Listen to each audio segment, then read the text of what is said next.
पिछले 5 दशकों से कृषि के क्षेत्र में उत्कृष्ट सेवाएं प्रदान कर रहे हैं। कृषि फसल उत्पादन में वृद्धि में योगदान, कीटकनाशकों, शैलेंद्र विध्वंसक, घास विध्वंसक, फसल विकास के लिए उपयोग किए जाने वाले उत्प्रेरक के साथ जीव संविधान उत्पादों में भारत में एक अग्रणी कंपनी के रूप में मान्यता प्राप्त है। पिछले कुछ सालों से आधुनिक खेती के तरीकों के लिए उच्च उत्पादन के लिए इरादा कई प्रकार के उत्पाद व्यापार बाजार में परिचय करना फसल की पैदावार बढ़ोतरी के लिए किसान भाइयों को सहायता प्रदान करता है। भारत दुनिया में सबसे तेजी से बढ़ता कृषि आधारित देश है।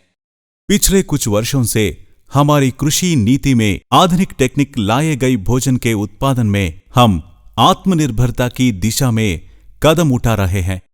इस क्रम में हमारे कृषि विकास की मशीनीकरण उच्च पैदावार देने में सक्षम हाइब्रिड बीज, आधुनिक कीटनाशक और बड़ी मात्रा में उपयोग किए जाने वाले रासायनिक उर्वरक एक महत्वपूर्ण भूमिका निभाते हैं। यह उल्लेखनीय है कि कृषि पैदावार में वृद्धि के साथ अवशेष और अवशिष्ट काफी उत्पन्न हो रहे हैं।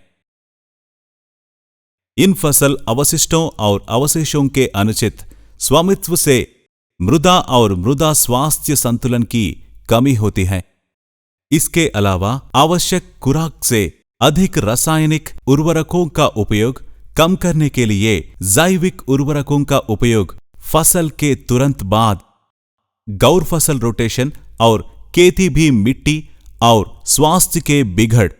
इसीलिए भविष्य के लिए उपजाऊ स्वास्थ्य खेती की उपलब्धता संदिग्ध हो गई है ने की महत्वपूर्ण कारक है। समय आ गया है कि वर्तमान अशांत वातावरण में अति उत्पादन को प्रेरित करने वाली गलतियों को भविष्य की पीढ़ियों के लिए अभिशाप न बनने दे। नई प्रौद्योगिकी और अच्छे प्रबंधन प्रथाओं को अपनाकर व्यापक फसल अवशेष और अवशेष व्यापक उपयोग के माध्यम से रासायनिक उर्वरकों की आवश्यकता को कम करना और मिट्टी की जैविक कार्बन सामग्री को बढ़ाना संभव है, ताकि भूमि स्वास्थ्य और संतुलन बनाए रखा जा सके। चावल, गेहूं और मक्का, जो हमारे देश की प्रमुख खाद्य फसलें हैं, बड़ी मात्रा में फसल अवशेष और अवशेष उत्पन्न करते हैं। अगले क्रम में गन्ने, कपास और मिर्ची की फसलों को अवशेषों की एक बड़ी मात्रा के साथ छोड़ दिया जाता है। बड़े क्षेत्रों में चावल की खेती की जाती है और खरीफ और रबी के दौरान भी काटा जाता है। खरीफ और रबी सीजन के दौरान भी फसल के बीच का अंतर कम हो जाता है, क्योंकि फसल की कटाई के तुरंत बाद फसल की खेती की जाती है। समय की कमी के कारण कचरे और मलबे का निपटान थोड़ा और मुश्किल हो गया है। कटाई के बाद जो तना अवशिष्ट तने और जड़ सड़न को दूर करना, खेत से अलग करना किसानों के लिए एक बोझ बन गया है, जो कि श्रम गहन और बहुत महंगा है। अनुमान है कि लगभग 4-5 हजार लागत मोड़ आता है। कुछ किसान जो बोझ उठाने को तैयार हैं, मजदूरों की कमी के कारण करने के लिए लापरवाह है।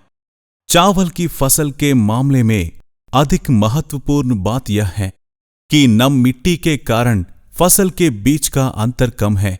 फसल के बाद बने डंठल और जड़ को पूरी तरह से हटाना मुश्किल है। मशीनों द्वारा फसल की कटाई करने के कारण डंठल बड़े होते हैं। लगाए जाने वाली अगली फसल दुर्लभ हो जाता है।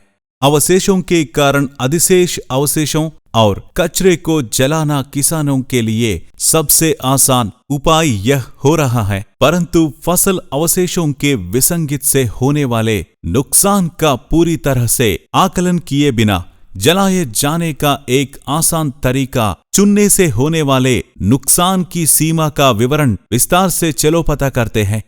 पहले किसान भाइयों को फसल अवशेषों और अवशेषों को पोषक तत्वों के भंडार के रूप में पहचानना चाहिए। पौधों के तने और जड़ वाले हिस्सों में जब फसल परिपक्व अवस्था में होती है, फसल के दौरान हम जो पोषक तत्व प्रदान करते हैं, उनमें पौधों के खोखले भाग में 40% नाइट्रोजन है, 30 to 35% फास्फोरस है, 80 to 85% पोटाशियम और 40 to 45% गंधकम। इसके अलावा सूक्ष्म पोषक तत्व भी उच्च खुराक में है। इन तना और जड़ की कलियों को फसल के बाद के अवशेषों के रूप में माना जाता है तथा जलाया जाता है। इसलिए पहले बताए गए पोषक तत्वों के साथ अगली फसल का उपयोग करना संभव नहीं है। सबसे महत्वपूर्ण बात, अवशिष्ट जलाने से ग्लोबल वार्मिंग बढ़ती है और यहाँ तक कि पपड़ी में पोषक तत्व वापसित और खो जाता है, ताकि भूमि अपने प्राकृतिक गुणों को खो दे और उतली बनी रहे। दूसरे शब्दों में, उदाहरण के लिए 1 हेक्टेयर भूमि में चावल की फसल के अवशेषों और अवशिष्ट जैसे लांग और स्टाम्प जलाए तो लगभग 3-4 हजार की कीमत 30 से 40 किलोग्राम नाइट्रोजन, 20 से 30 kilogram phosphorus, 40 to 80 kilogram potassium, 4 to 6 kilogram गंधक, 1200 to 1300 किलोग्राम हम कार्बनिक पदार्थ के साथ साथ कई सूक्ष्म पोषक तत्वों के सीधे को रहे हैं। उपरोक्त आंकड़ों के अनुसार कचरे का बड़े पैमाने पर उपयोग किया जाता है तो इसमें पोषक तत्व मिट्टी में जमा होते हैं। अगली फसल के लिए आवश्यक पोषक तत्वों का 25 से 50% तक उपलब्ध कराया जा सकता है, जिससे रसायनों उर्वरक की आवश्यकता कम हो जाती है, निवेश कम हो जाता है, अधिक लाभ प्राप्त होता है। कचरे और मलबे का अगजानी के कारण स्वाभाविक रूप से पृथ्वी में रहे केंचुआ, संबद्ध जीव, संबद्ध बैक्टीरिया और जीनस शिलींध्र का अस्तित्व भी संदिग्ध है। फसल अवशेषों और अवशेषों की निपटान एक पूर्ण समाधान नहीं है जब तक कि अवशेषों को पूरी तरह से समाप्त नहीं किया जाता है। जमीन में जड़ों और कंद पूरी तरह से समता नहीं हुए हैं। गीली मिट्टी या आर्द्र मौसम की स्थिति में जलने की बाद भी अपशिष्ट आंशिक रूप से अवशोषित होता है या आंशिक रूप से असंक्रमित कचरा और अवशेष अगली फसल के लिए और अगली फसल जड़ा प्रणाली के विकास के लिए अवरोधक है। जब कचरे को जलाया जाता है तो राख पृथ्वी के ऊपर एक परत बनाता है और पृथ्वी को सांस्य कर देता है, जमीन में हवा के जल निकास की रोकता है और पृथ्वी के आम और क्षारीय सांद्रता में उतार चढ़ाव का कारण बनता है। अंत में कचरे और मलबे के जलने से पृथ्वी, वायुमंडल और जल प्रदूषण के कारण हमारे स्वास्थ्य के गंभीर रूप से प्रभावित कर डालता है। संक्षेप में, अपशिष्ट और मलबे का भस्मीकरण बर्बर और नुकसान पहुंचने वाला है। इस क्षति को रोकने के लिए फसल के कचरे और अवशेषों का उचित प्रबंधन इस क्षति को कम करने का एकमात्र तरीका है। इसका मतलब है कि अवशेषों और कचरे को सीधे विघटित करने की आवश्यकता है। यह व्यवहारिकता सार्थक और लाभदायक है। मिट्टी में फसल के अपशिष्टों के जोड़ना, उन्हें विघटित करना और उन्हें जैविक खाद में परिवर्तित करना अगली फसल के लिए आवश्यक पोषक तत्वों की उपलब्धता को बढ़ता है, पौधों के सुलभ रखने में योगदान देता है।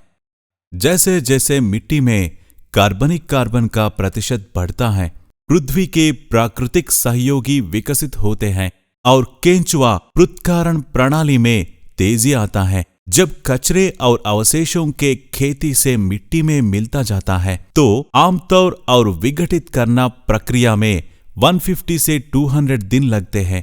पूरी तरह से जैविक खाद बनना तुरंत नहीं होता है, लेकिन इस कचरे और अवशेषों की जल्दी से विघटित करने और इसे जैविक खाद में बदलने का क्या तरीका है?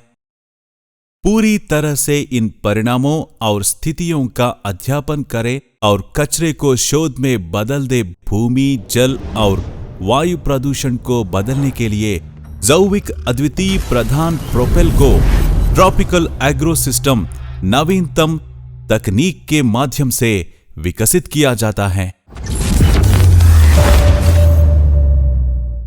प्रोपेल उत्पादन की उद्देश्य सभी प्रकार के फसल अवशेषों और अवशेषों की जमीन में जल्दी से सड़कर जैविक खाद में बदलना है। प्रोपेल एक विशेष वर्ग से संबंधित बैक्टीरिया और बेलनाकार प्रजातियों के एक अद्वितीय वर्ग का उत्पादन, विशेष रूप से चावल, गेहूं, गन्ना, पानी पर निर्भर मक्का, मिर्च, कपास और अन्य फसल अपशिष्ट और छाछ जल्दी विघटित है, सड़ जाती और जैविक खाद को प्रभावी बनती है।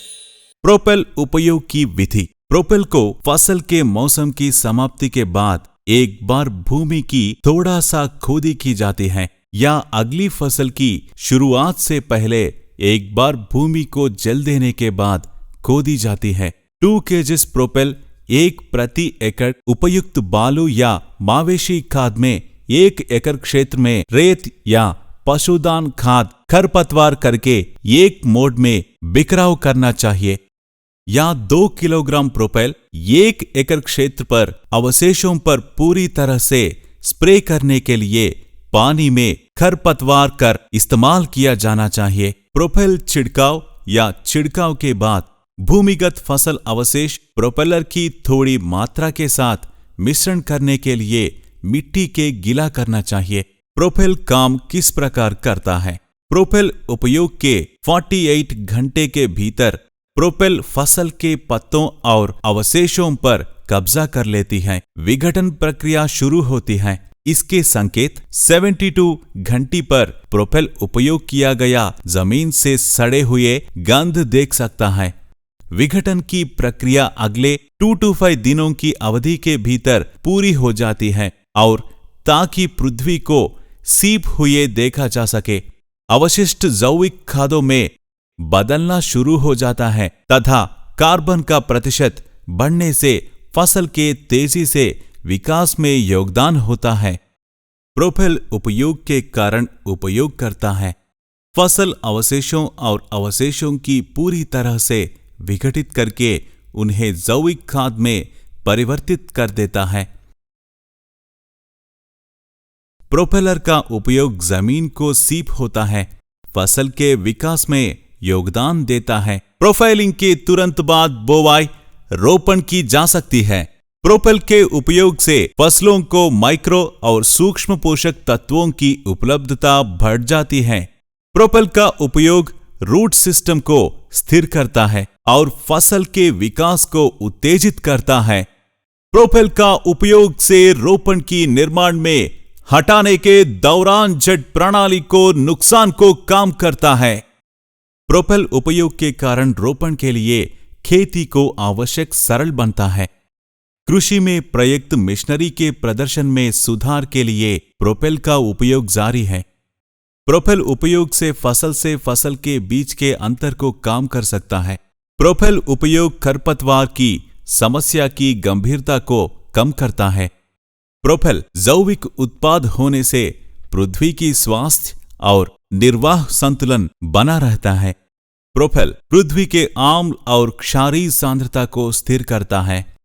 प्रोपेल इस्तेमाल से फसल का पानी की खपत उपयोगिता की बढ़ी जाएगी। प्रोपेल पुराने जमाने के तरीके की तुलना में अधिक लाभदायक और आसान होते हैं, जो सबसे छोटी मात्रा में सबसे अच्छा परिणाम देते हैं। प्रदूषण फैलाने वाले कचरे को अस्वीकार करना। लाभदायक प्रोफाइल का उपयोग करें। फसल के अवशेष को जलाना पर्यावरण के लिए संकट प्रोफाइल उपयोगी। मिट्टी को संरक्षित करने के लिए